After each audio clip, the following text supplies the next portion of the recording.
Hello folks, Florentine Saint-Yves here. Welcome to this week video, Tome II of the Tourney Compendium. This episode will mostly focus on building tactics you can use to become a force to reckon with in tourneys. This supposes that you've watched Tome I, because some concepts discussed last week will be vital to understand some of these strategies. So if you're lost at some point, please watch Tome I and come back here right after. Again, before starting, I want to thank everyone involved in this video making. Tourney is hell of a topic to discuss, certainly the most complex one because of intricate or hidden mechanics, so thank you all for your patience and your contribution. We will kick things off today with some additional info about the 200 attacks limit I talked about last week. It turns out that during a fight, heroes do not always alternately attack each other. There is an hidden attack speed stat, if you will, based on the number of quality skills they have. For example, you can see that Merlin has 4 quality skills. Thaddeus, on the other hand, has 5. This means that if Thaddeus faces Merlin, he will attack more often than him. Now if same Thaddeus and his 5 quality skills faces a Brunhilde with all her skins and her 10 quality skills, he will attack much less often than Brunhilde. That's important because the 200 attacks limit is reached as soon as one of the hero has attacked 200 times. The fight then stops immediately, no matter how many times the other hero has attacked, and winner is determined based on hit points left. Considering endgame fighting with 2 strong heroes facing each other, this attack speed factor could play a role on the result of the fight, as it's almost certain it will end with the 200 attacks limit. If your hero is able to attack more often, he will inflict more damage, and also take less. I don't believe this is something you have to overestimate above paragons and bonds, but it certainly is a little edge you can give yourself if you focus on heroes with many quality skills. Keep that in mind. Here are the number of quality skills of each valuable hero, assuming you have unlocked skins available to them.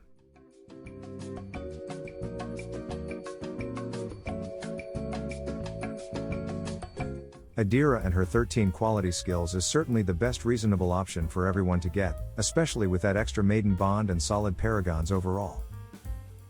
With that being out of the way, we now have to talk about auto mode. Auto mode is a feature unlocked when you reach VIP 5 level, which is about $150 spent in the game.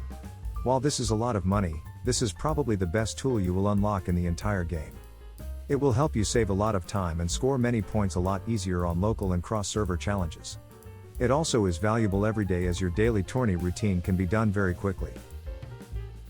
I'm not telling you that you absolutely need it, you simply have to be aware that when competing on a cross-server tourney challenge or alliance deathmatch, you are at a clear disadvantage against players who have auto mode if you haven't got it yourself. The rest is up to you. Auto mode is a script that makes the game resolve a fight automatically. Starting from the current round, you choose to press the red button that says Fight All. You can press it at any time, it doesn't have to be right at the beginning. Auto mode will follow a pattern to resolve fights. During each round, it will always choose the hero with the lowest color as your next opponent. If there are 2 or more heroes of the same color, it will pick the leftmost hero. As for buffs, it will always purchase the 2 flames buff whenever possible. If you have no flame, it will stack the one you win during a round, and will be able to purchase the 2 flames buff on the next round should you win it. Level of your opponent heroes does not matter on auto mode, only their color. As a reminder, here are the colors, ranked from lowest to highest.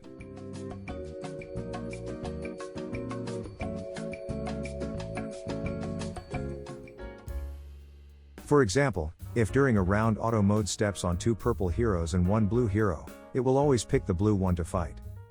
If during a round, it steps on 3 purple heroes, 2 of them being level 400 and 1 being level 399, it will not necessarily pick the level 399 one. It will pick the leftmost hero. Remember that during a non-wall round, heroes are sorted by hero ID from left to right, and during wall rounds, by attributes, again from left to right. In the example on screen, chosen hero will be different if this happens in a wall round or not. While auto mode is extremely valuable, you still have to be careful when using it. Do you see why? Say you're attacking someone in local tourney or alliance deathmatch. You face a tough opponent, and first wall appears. His heroes, drawn from his top 12, are strong, all purple, and sorted by attributes, from left to right. If you're using auto mode, it will pick the leftmost hero, which is actually the strongest one. You might lose the fight right here, whereas you could have won if you were on manual mode, because you now know that on wall rounds, the rightmost hero is the weakest one and the one you should pick every time. Because of this, you may want to start the fight on manual mode until you build up some buffs that will allow you to clear your opponent no matter what, and then switch to auto mode. Players go as far as building traps to prevent being attacked on auto mode. It's a trap! That will force opponents to go manual mode if they want to clear them, and their opponents probably would rather find an easier target to auto mode than to bother playing manual. The first trap you can build is a color trap. If your top 12 heroes are all purple save one blue, every time auto mode runs into that blue hero on wall rounds, it will pick him no matter what. If said hero has a lot of quality and attributes, your opponent could go up against a top tier hero as early as round 3 when he still has no or little buffs. Building a color trap is fun, but you have to do it with care. Holding him back to level 350 means he has a lot less attributes than he would have should he be level 400. As such, you have to dump a lot of quality and tomes into him to make it somewhat efficient, because of the 200 attacks limit and the fact that whoever wins is the hero left with the most health, or attributes. Needless to say, your color trap should be a hero with high paragons and high maiden bonds. Second trap you can build is an ID trap. On non-wall rounds, heroes are organized left to right by increasing hero ID. If you have a strong low hero ID, auto mode will sooner or later pick it up to fight, and if he is strong enough, he will stop the attack. An ID trap is especially useful on cross-server tourneys because there is no wall round there, so heroes will always be sorted by ID. For this to work, your ID trap has to be of the same color as most of your heroes, because remember that auto mode always looks at the color before ID. You can also build the previous color trap with ID consideration in mind, to get the better of all worlds. If your color trap is also an ID trap, he has the best chances to be picked up early, being on a wall round or not.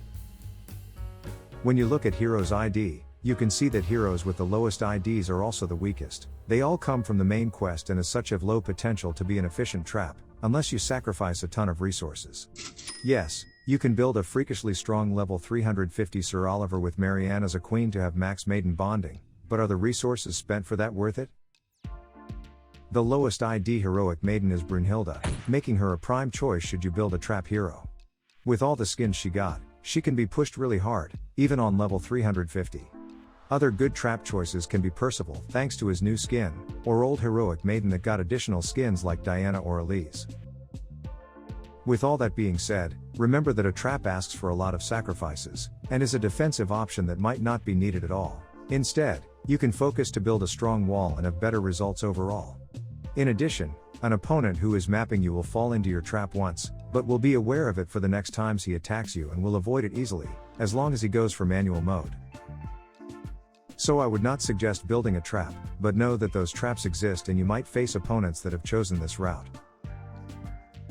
We went a little technical on the trap explanation, but it made sense to cover that while I was talking about auto mode. Now let's go back to basics and discuss some general principles and building tactics. First of all, know that in tourneys, you want all your heroes to be useful in some way. The more heroes you can score points with, the higher you will rank at the end of the day. Second of all, there are no such thing as a bad hero in tourneys. Any hero can be built up to be strong enough to get some points out of him, even Thaddeus. Of course, you'll have to spend more resources to build him than an heroic maiden or an event hero with good paragons, but still.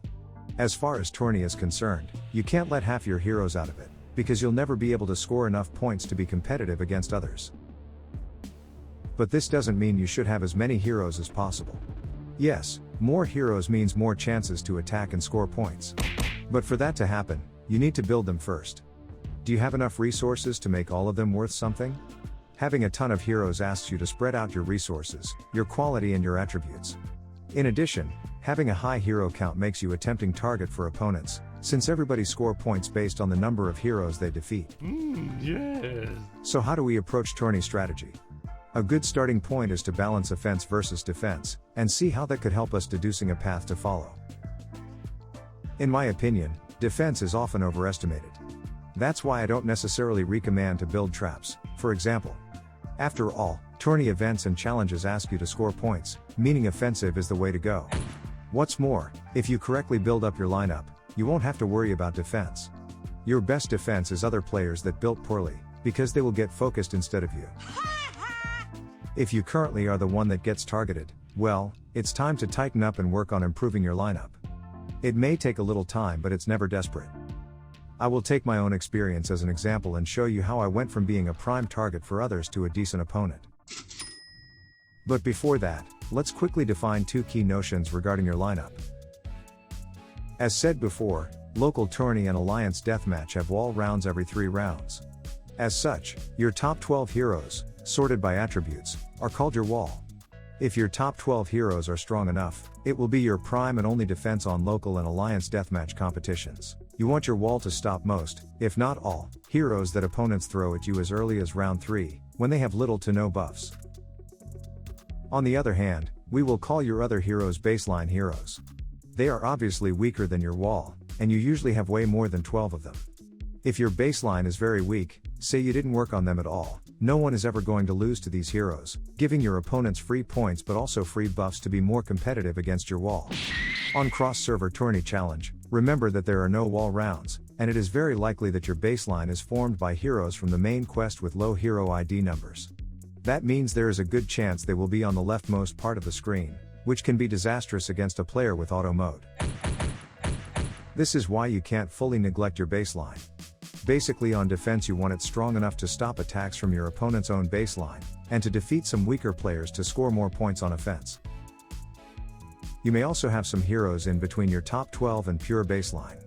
They usually can score more points than your baseline, since they're supposed to take out stronger players.